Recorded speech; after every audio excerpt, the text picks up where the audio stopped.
केकरा खातिर सजै छी केकरा से रोज रोज मिलै छी गे। केकरा खातिर सजै छी केकरा से रोज रोज मिलै छी गे। केकरा नाम के श्रृंगार सखी करै छी गे। केकरा नाम के श्रृंगार सखी करै छी गे। केकरा नाम के श्रृंगार सखी करै छी गे।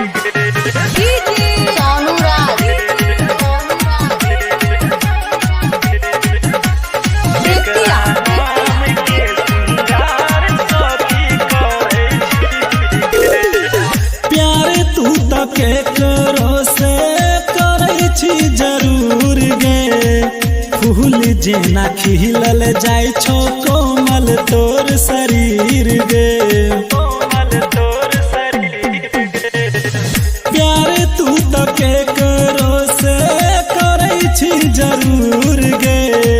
फूल जेना खिलल जाय छो कोमल तोर शरीर गे। केकरा खातिर बाली होट लाली केकरा खातिर तू लगाबै छी गे। केकरा नाम के श्रृंगार सखी करै छी गे। केकरा नाम के श्रृंगार सखी करै छी गे।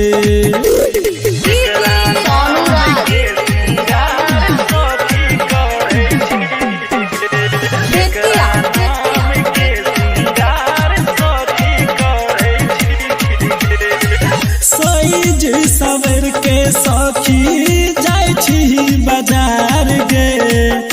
हमरा से किया तू छुपाबै छी बात गे।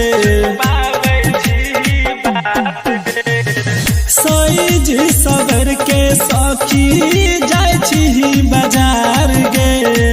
हमरा से किया तू छुपाबै छी बात गे। हमरा तो शौक होय छो चंदन से तू चोरी चोरी मिलै छी गे। केकरा नाम के श्रृंगार सखी करै छी गे। केकरा नाम के श्रृंगार सखी करै छी गे।